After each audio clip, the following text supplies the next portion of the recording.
The dual slightly coloured sidewalk, come on, grow up, whoever's doing this. It is wrong. It is a misuse of public tax dollars, what they're doing, and I hope that future governments right this wrong. They had to remove a back the blue. They had to remove some of these other things. And so it spans different things, but we've made the policy decision in Florida, we're not going to use the roads for that purpose. The roads are there for either pedestrians to cross or cars to go, and that's what it's going to be. This is one of the safest crosswalks in all of Ocean Drive. It feels wasteful, but we won't let the state of Florida keep Miami Beach from being visible as an inclusive city.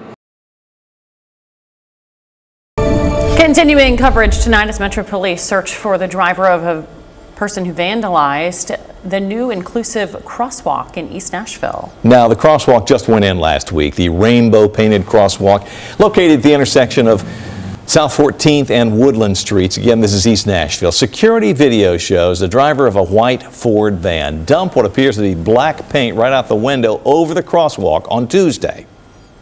Metro Council member Emily Benedict argues that the similarities between all people outweigh the differences. We're all more alike than we are different, and I really think that this is somebody who doesn't see that and doesn't understand that we have similarities and that we all just are equal and out here trying to live our best lives. Police say the driver is a white man and was wearing a black t-shirt during the vandalism. If you know anything, you're asked to call Metro Police. Rainbow crosswalks and intersection. They are meant to represent the LGBTQ plus community, but the state now says they're a distraction for drivers. And now cities across the state are having to make changes. CBS 12's Al Peffley joins us live from the Northwood Village in West Palm Beach, one of the 3 spots in our area with one of those displays where the city has come up with different plans to comply. Al? Liz, these crosswalks here at the corner of Spruce Avenue and Northwood Road stand out because they're painted in colors that are a tribute to members of the gay and lesbian community.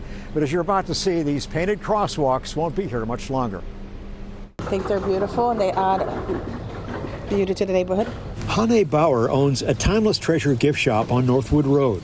Near her store, there's an intersection with 4 crosswalks painted in rainbow colors to honor the LGBTQ plus community. It shows diversity, but also unity, and everybody comes together, and it's just a beautiful landmark. But the Florida Department of Transportation is telling cities these kinds of road surface markings can lead to distractions and jeopardize driver and pedestrian safety and should be removed.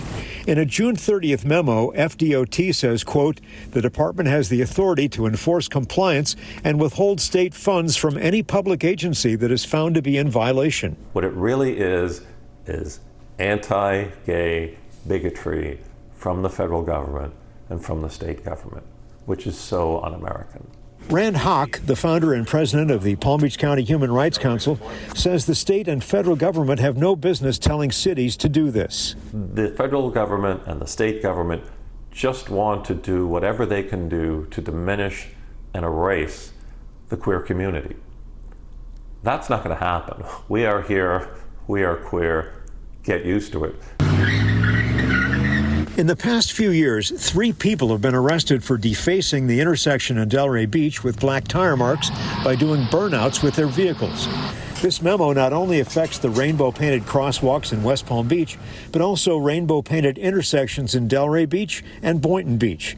The city of Boynton Beach became the first to remove this week, covering theirs with black paint. The Northwood Village is taking a different approach. The city of West Palm Beach says it's taking the colored bricks that would have been used to refurbish its crosswalks to build a monument at Serenity Park nearby, remaining a tribute to the LGBTQ plus community. I am happy that they were able to find an alternative to using those bricks to, build the monument. Right now, the city has come up with something ideal.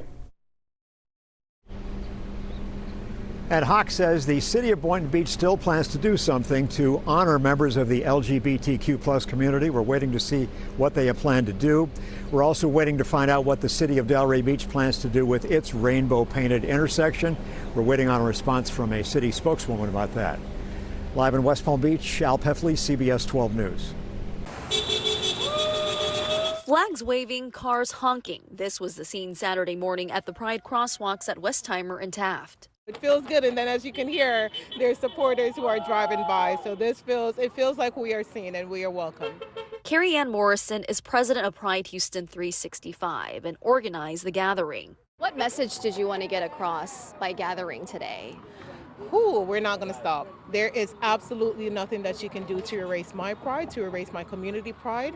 The gathering comes just days after Governor Greg Abbott directed transportation officials to ensure cities and counties remove what he calls political ideologies from roadways, citing federal and state safety standards. The order mirrors a federal letter from July urging governors to keep intersections and crosswalks free of political or artistic markings. Metro confirmed this intersection is currently the only location it's working on to comply. Morrison says these crosswalks represent far more than just paint on pavement. It means that you have a home. It means that you can find friendship. It means that we are visible. It means that we are seen. She's now hoping to rally support to keep their message alive. Jack Walensky feels the same, a 30-year Montrose resident and president of the Neartown Montrose Super Neighborhood. We first met Jack earlier this week. You're back here today. Tell me why it was important for you to partake in this gathering. It's nice to see our community out here. It's nice to see our community voicing what they want. This crossing is like a small part of what our community, but it's a symbol. It's a symbol of unity. And for resident Luke Carroll, who says he grew up in a conservative Texas town, the crosswalks represent something personal. The first time I saw this Pride crosswalk coming into Montrose, my very first time, I just started bawling because I figured out there were people who existed who were like me. Many here are telling me that's what it's all about, being seen and not backing down. We will fight, whether that is gatherings like this, the parade, or going to City Hall and making sure that our voices are heard, but we will never stop. Fight over a rainbow crosswalk in downtown Delray Beach is now over. The city was planning on taking the state to court after TxDOT crews sandblasted and painted over the mural earlier this week. But tonight, they reversed course, calling it a high-stakes move. CBS 12's Antoinette Delbel joins us from the intersection with the new developments. Annie? Well, it looks like this once colorful intersection will stay this way for now. Crews were just back out here a couple hours ago working on this site, but city leaders made it clear tonight they will not take this fight to court. But you didn't like that. So now you're talking about going to a lawsuit. Much like you didn't like our decision Tuesday, so we're back here. Thursday night's special meeting kicked off with some spirited debate. At the center of controversy, this once rainbow-colored intersection in the heart of downtown Delray Beach. Continuing, would not reverse the outcome. City commissioners met again to talk about their decision from Tuesday to challenge an order from the state to have it removed. But Mayor Tom Carney, a lawyer himself, says hiring outside counsel to fight what he calls a losing battle is a gamble with taxpayer money. Nobody thinks we can win. Nobody. This is reckless. It's a reckless disregard, by the way, of taxpayer money. I don't see it that way. I see us as taking the lead on something for our residents for a great offense that was done to us.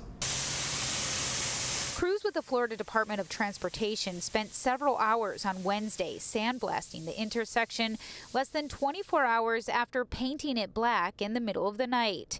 The city attorney believes a legal fight to repaint the rainbow crosswalk could cost upwards of $100,000. So just to throw money at a lawsuit because you feel good about it, I don't do that with taxpayer money. City leaders eventually voted to reverse its decision and drop plans for a legal battle to repaint the crosswalk.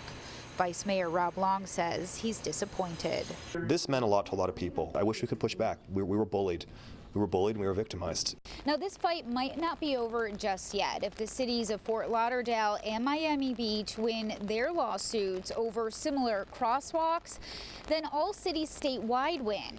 Now, Delray city leaders are set to meet again on Monday to talk about other ways to honor the LGBTQ community. In Delray Beach, Antoinette Delbel, CBS 12 News. New directive from Governor Greg Abbott could force some Texas cities to remove symbols and designs from their streets. That includes rainbow crosswalks like the one right here in downtown El Paso. The order instructs TxDOT to crack down on any roadway markings that don't meet state or federal safety standards. Now, I spent the day speaking with people on the street who say this is about more than just paint on the pavement. Well, I think that safety is most important. Me personally, I'm not stupid, so I'm not going to be distracted by a rainbow crosswalk. Today, Texas Governor Greg Abbott directed Texas Department of Transportation to ensure counties and cities are in compliance with federal and state guidelines regarding roadway safety. Back in July, U.S. Transportation Secretary Sean Duffy launched the Safe Roads Initiative. Abbott's office says under those guidelines, non-standard surface markings, signage, and signals that do not directly support traffic control or safety are prohibited. That includes the use of symbols, flags, or other markings conveying social, political, or ideological messages. Abbott's office says any city that refuses to comply will face consequences, including the withholding or denial of state and federal road funding and suspension of agreements with TxDOT. Well, this rainbow flag has graced this crosswalk at Missouri and Stanton for years now, but many fear that new TxDOT directive could mean they have to go. I think it's just generally a part of a bigger plan to kind of revert back into a place where we're not as accepting and tolerant of these different lifestyles. But really it will affect us because it's like our expression. Every symbol is the way we are. While some other residents say safety first.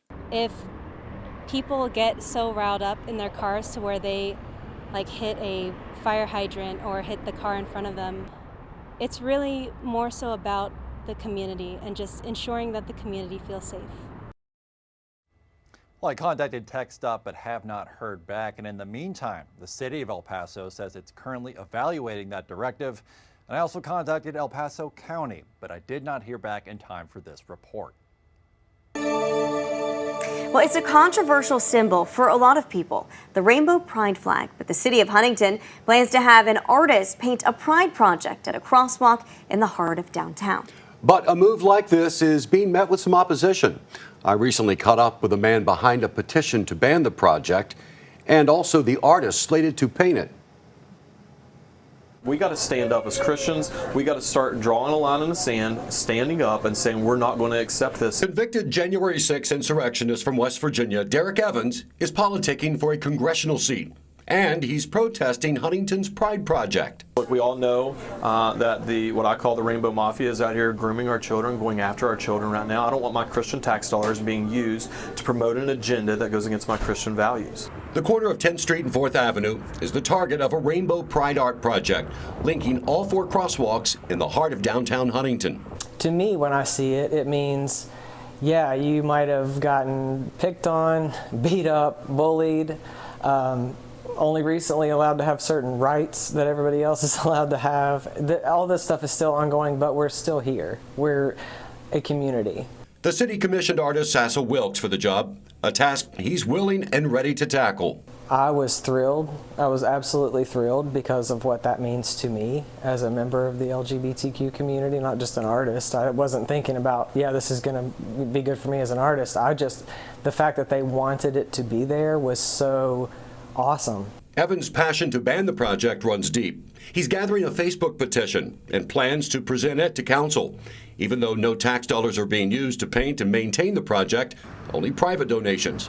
According to the city's website, any group or organization can apply for an art project. It's spearheaded by the Mayor's Council on the Arts. The Human Rights Campaign has a municipal equality index. Each year, they rate cities based on non-discrimination laws. The city as an employer, its services, law enforcement, and leadership on LGBTQ+ equality. Here's how the most populated cities in West Virginia scored. In 2023, both Huntington and Morgantown got a perfect score, followed by Charleston, Wheeling, then Parkersburg. It does not surprise me, actually. And actually, that would be further proof that we don't need to paint crosswalks to make people feel welcome there. They're already welcome there. Things like having a pride crosswalk or like having open to all stickers on businesses and establishments, those are the things that make it LGBTQ friendly. So I think it's I don't think it's a matter of like once you get there and you're cool with everybody, like you don't have to try anymore. I think those efforts are what makes a place feel safe and comfortable for everybody. Charleston had its pride painted in the east end of town. It doesn't bother Grant Hedrick. He says setting an example for his kids is key. I think everyone should raise their children to be accepting of all culture, regardless of if they're gay or straight. And I think that the bigger problem would be to think negatively of someone just because of their beliefs. But the prideful paint job is set in stone, or in this case, asphalt. And strokes of the brush will begin this summer.